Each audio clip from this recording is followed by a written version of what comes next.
प्यारे बच्चों, आज हम चर्चा करेंगे कि टीईटी में सबसे इम्पोर्टेंट सब्जेक्ट कौन से, सबसे महत्वपूर्ण सब्जेक्ट टीईटी में कौन सा माना जाता है। तो जो टीईटी में सबसे महत्वपूर्ण सब्जेक्ट है वो मनोविज्ञान है। मनोविज्ञान की वजह से ही टीईटी आया है, इतना आप समझ लो, क्योंकि टीईटी का जो उद्देश्य था वो मनोविज्ञान है, इसलिए सबसे ज़्यादा इंपॉर्टेंस आपको मनोविज्ञान में देनी, सबसे ज़्यादा ध्यान आपको मनोविज्ञान में देना है। टीईटी जब नहीं आया था तो मनोविज्ञान के अलावा आपके सारे सब्जेक्ट होंगे, लेकिन मनोविज्ञान नहीं था। मनोविज्ञान का एक बहुत ही इम्पोर्टेंट रोल है शिक्षा जगत के अंदर। हालांकि मनोविज्ञान में बहुत सारी शाखाएं हैं, लेकिन हमें बाल मनोविज्ञान पर ज़्यादा ध्यान देना है। हमारा सारा का सारा मतलब बाल मनोविज्ञान से है। शिक्षा का जो आपका मतलब है वो बाल मनोविज्ञान से ही उसका सही मतलब निकल करके आता है। तो हमें ये देखना है कि एक बालक और शिक्षक के बीच में जो संबंध है वो अच्छा कैसे बने और उसको सुप्रिय कैसे बनाया जाए।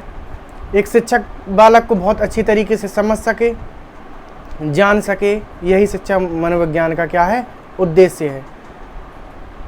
तो देखिए यहाँ पे मनोविज्ञान ने भी शिक्षकों को डिफाइन किया हुआ है कि शिक्षक कितने प्रकार के होते हैं, कैसा शिक्षक अच्छा होता है, शिक्षक के क्या कर्तव्य हैं। बालक का देखिए यहाँ पे कोई ज़्यादा कर्तव्य नहीं बताए गए हैं मनोविज्ञान के अंदर। मनोविज्ञान के अंदर बालक की बहुत छोटी सी भूमिका है, लेकिन यहाँ पे जो हम मनोविज्ञान पढ़ेंगे वो सारी की सारी जो मैक्सिमम भूमिका है वो आपके शिक्षक की ही निकल के आती है। शिक्षक की सारी भूमिका यहाँ पे निकल के आएंगी कि शिक्षक को क्या करना है, बालक से कैसे व्यवहार करना है, बालक को कब क्या समझना है। तो अब यहाँ पे देखिए एक चीज़ और मनोविज्ञान के अंदर बताई गई है अपनी, क्या बताई गई है कि शिक्षक कैसा होना चाहिए, बच्चों को समझने वाला होना चाहिए, है ना। और शिक्षक की क्वालिटी क्या होना चाहिए, शिक्षक को अपने विषय में कितना ज्ञान होना चाहिए, शिक्षक का व्यवहार कैसा होना चाहिए, बच्चे की किस प्रॉब्लम में कब उसको जो है कि समझाना है, कब उसको समझना है और कब उसको डांटना है और कब उसको पुरस्कार देना है। ये सारी चीज़ें मनोविज्ञान के अंदर रखी गई हैं। तो देखिए बहुत इम्पॉर्टेंट चीज़ हम आपको बताते हैं। शिक्षा मनोविज्ञान के अंदर शिक्षा मनोविज्ञान में 3 प्रकार के मुख्य रूप से शिक्षक को डिफाइन किया गया है। पहले वो शिक्षक होते हैं कि जो बन जाते हैं, मजबूरी में बन जाते हैं। कैसे बन जाते हैं तो बताते हैं कैसे मजबूरी में वो शिक्षक बन जाते हैं। तो मनोविज्ञान ने यहाँ पहले नंबर के जो शिक्षक हैं उसको डिफाइन करते हुए बताया है कि जो पहले नंबर के जो शिक्षक हैं उनका सपना शिक्षक बनना नहीं होता है, उनका सपना कुछ और बनना होता है, वो कुछ और बनना चाहते हैं। लेकिन होता क्या है कि वो बाद में जब उनको वो प्लेसमेंट नहीं मिलता, वहाँ पे वो नहीं बन पाते, वहाँ पे उनको सक्सेस नहीं मिलती है, तो क्या करते हैं, आखिरी में जाकर के शिक्षक बन जाते हैं। तो आप खुद बताओ, क्या वो अच्छे शिक्षक कभी बन पाएंगे? उनका सपना ही नहीं था शिक्षक बनने का। एक्चुअल पे उन्होंने किसी और चीज़ की पढ़ाई करी, वो कुछ और बनना चाहते थे, इंजीनियर बनना चाहते थे और कुछ बनना चाहते थे। उनको ज़बरदस्ती शिक्षक की लाइन में डाला गया और बाद में वो क्या बन गए, शिक्षक बन गए। तो आप समझ सकते हैं कितने अच्छे शिक्षक वो बनेंगे। दूसरे नंबर के शिक्षक वो होते हैं, भाई पहले नंबर के शिक्षक वो थे जिनको ज़बरदस्ती धक्का देकर के शिक्षक की लाइन में डाला गया कि भाई वो जाना नहीं चाहते, तो उनके घर वाले, उनके फैमिली ने उनको फोर्स किया कि आप जाओ शिक्षक की लाइन में, और वो शिक्षक बन गए। दूसरे शिक्षक वो हो गए आपके कि उन्होंने इंजीनियरिंग पढ़ी, जिन्होंने एमटेक किया, उन्होंने डॉक्टरी पढ़ी, बहुत सारी लाइन पढ़ी और वहाँ पे उनको जॉब नहीं मिली, तो उन्होंने आखिरी में क्या किया, शिक्षक के फॉर्म भर दिए और बाद में शिक्षक का जो है कि शिक्षक में जो है कि चयनित हो गए, शिक्षक बन गए। तो आप समझिए कि जो पहले वाला शिक्षक था वो तो ज़बरदस्ती में बना हुआ था, ज़बरदस्ती उसको धक्का दे के शिक्षक बनाया गया था, तो वो तो बहुत अच्छा शिक्षक होने नहीं वाला। लेकिन ये एजुकेटेड आदमी, इसने बहुत सारी शिक्षा ली है शिक्षा की लाइन में, तो इसमें कुछ शिक्षक अच्छे होते हैं, सारे की तो नहीं कह सकते, इसमें कुछ शिक्षक अच्छे होते हैं जो बच्चों को बहुत अच्छी शिक्षा देते हैं। लेकिन ये लोग भी बहुत अच्छी तरीके से शिक्षक नहीं बन पाते हैं। अब बात करते हैं जो पहले नंबर के शिक्षक होते हैं। ये जो शिक्षक होते हैं पहले नंबर के, एक्चुअल पे इनका सपना ही शिक्षक बनना होता है। और दूसरी चीज़ ये कहा जाए कि ये शिक्षक होते ही हैं अच्छा, कुछ इनको ऐसा भी हम कह सकते हैं कि ये जन्मजात शिक्षक होते हैं। कुछ ऐसे शिक्षकों का हम नाम बताएंगे जैसे कि कबीरदास जी हैं, है ना, और बहुत सारे ऐसे संत कवि हुए हैं जो संत थे हमारे, जैसे मीराबाई हो गई। ये एक तरीके से शिक्षक ही हैं। गुरु नानक जी हुए, इन लोगों ने समाज को शिक्षा दी कि समाज में किस प्रकार से रहना चाहिए, किस प्रकार से चलना चाहिए। ये एक प्रकार के शिक्षक ही हैं जो समाज को शिक्षा देने का काम करते रहे। अच्छा, शिक्षक का कर्तव्य केवल इतना ही नहीं होता कि स्कूल के अंदर किताबी शिक्षा दे। शिक्षक का कर्तव्य क्या होता है? हमने 9 अध्याय मनोविज्ञान के कंप्लीट किए हैं, 9 अध्याय बताए हैं जिसने देखे हों। तो उसमें एक चीज़ हमने बताई थी कि शिक्षक का कर्तव्य केवल किताबी शिक्षा देना नहीं होता है। शिक्षक का कर्तव्य होता है नैतिक शिक्षा देना, यानी कि समाज में किस प्रकार का माहौल है, किस प्रकार से हमें रहना है, उसको व्यवहारिक शिक्षा देना है, उसको नैतिक शिक्षा देनी है, और सर्वांगीण विकास पे उसका ध्यान देना है। हर तरीके से शिक्षक का कर्तव्य होता है एक सभ्य समाज का निर्माण करना। एक अच्छे समाज का निर्माण करना शिक्षक के कंधों पे सबसे बड़ा कर्तव्य होता है।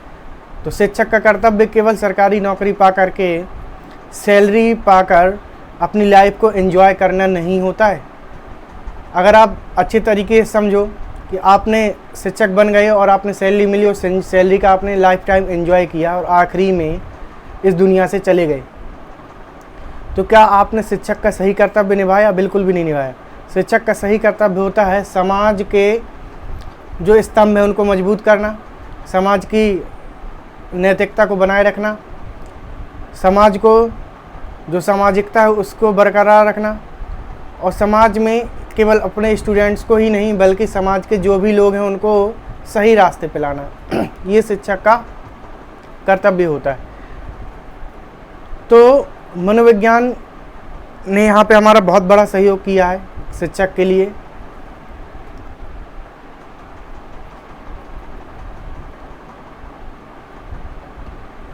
तो मनोविज्ञान यहाँ पे हमारा बहुत बड़ा सहयोगी है शिक्षक जगत में।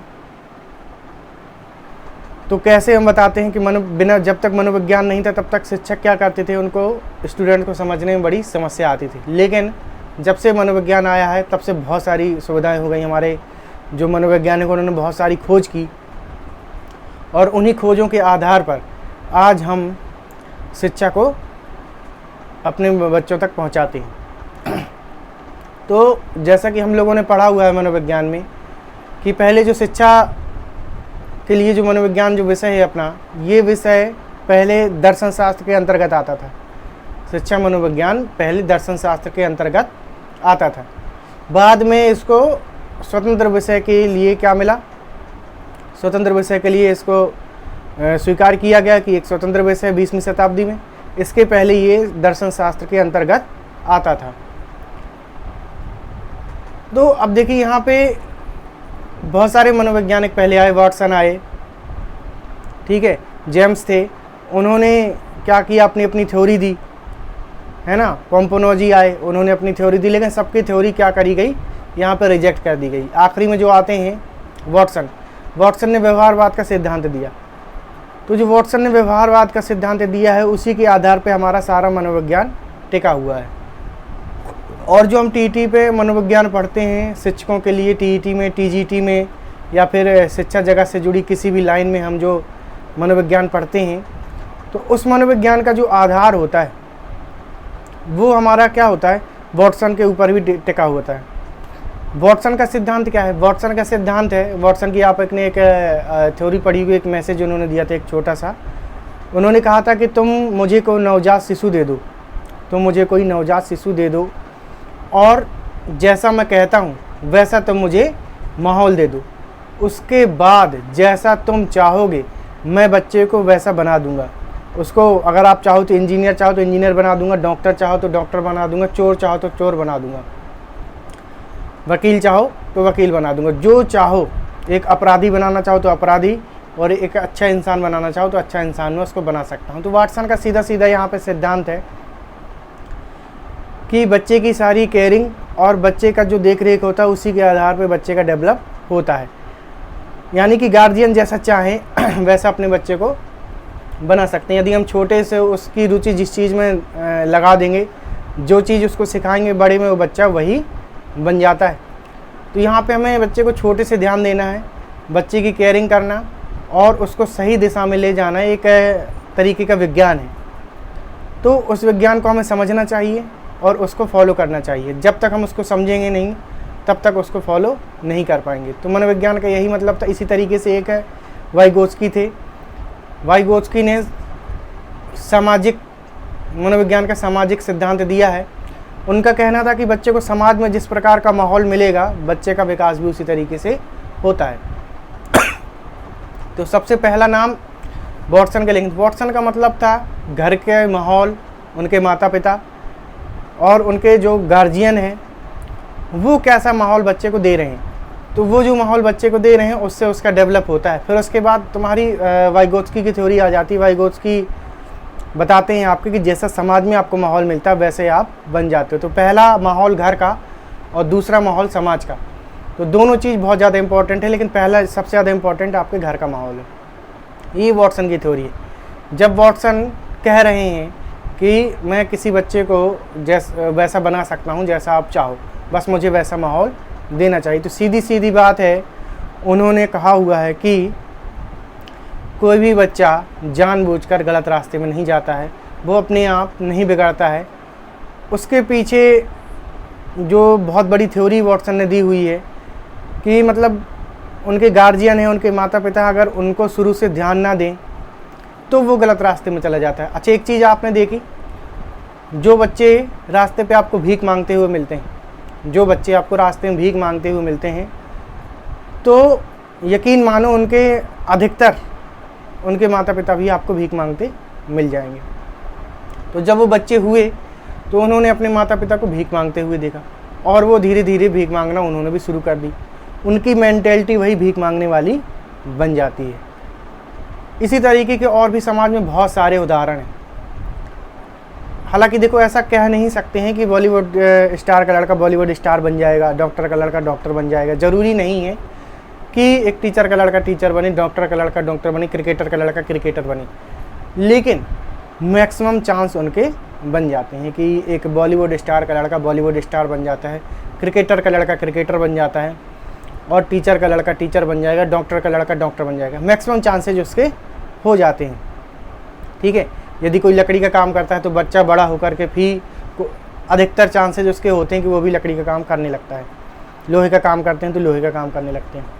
या फिर आपने देखा होगा किसी इंसान की फैक्ट्री खुली हुई है, कोई बहुत बड़ी एजेंसी चल रही है, तो बच्चा भी बड़ा होकर के उसी फैक्ट्री को संभालने लगता है, उसी एजेंसी को संभालने लगता है। ये क्या है?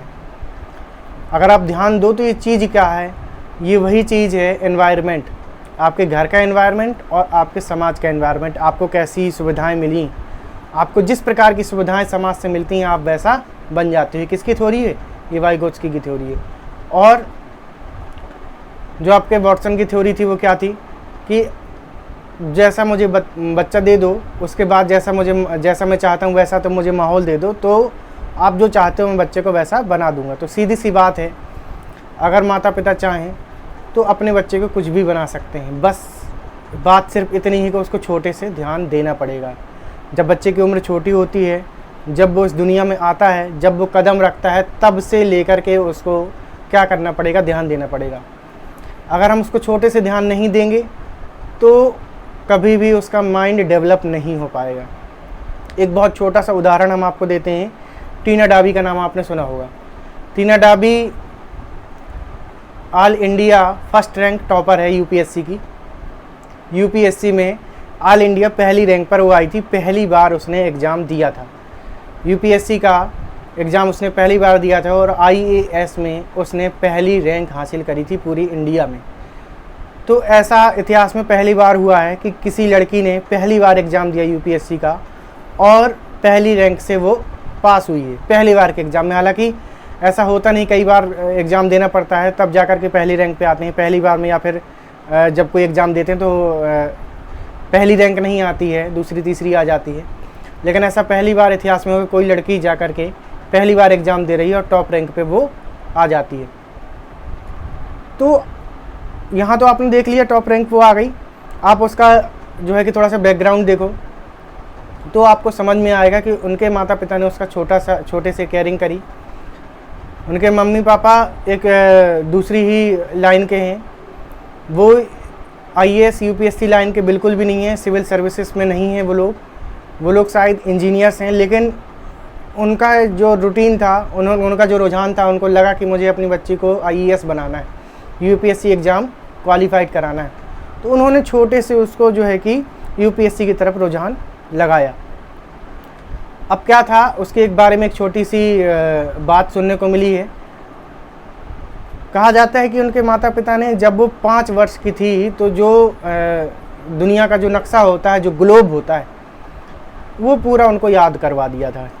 कक्षा 5वीं में जब वो पढ़ती थी तो टीना डाबी जी को बताया जा रहा है कि पूरा नक्शा उनको याद था और पूरा ग्लोब उन्होंने बहुत अच्छी तरीके से याद करवा दिया था। कहाँ पे कौन सा देश है, कहाँ पे कौन सी रेखा जाती है, कहाँ पे कौन सी नदी जा रही है ना। तो ये सारी चीज़ें उनको याद थी। तो अब सोचिए, जो लोग अभी UPSC की तैयारी कर रहे हैं, अभी PCS की तैयारी कर रहे हैं, अभी टीचर की जो आप लोग तैयारी कर रहे हैं, तो क्या आज आपको पूरा नक्शा याद है? आज आपकी जो भी एज है, जो भी क्वालिफ़िकेशन आपकी BA कर चुके हैं, आप TT की तैयारी कर रहे हैं, B.Ed किया हुआ, BTC किया हुआ है, जो भी क्वालिफ़िकेशन है आपकी, क्या आपको पूरा ग्लोब याद है? क्या पूरा नक्शा याद है? तो जाहिर सी बात है, छोटे में आप जागरूक ही नहीं थे, ना आपको कोई जागरूक करने वाला था, ना आपके माता पिता आपको उस क्षेत्र में जागरूक करने वाले थे, ना आपके समाज में आपको कोई जागरूक करने वाला था।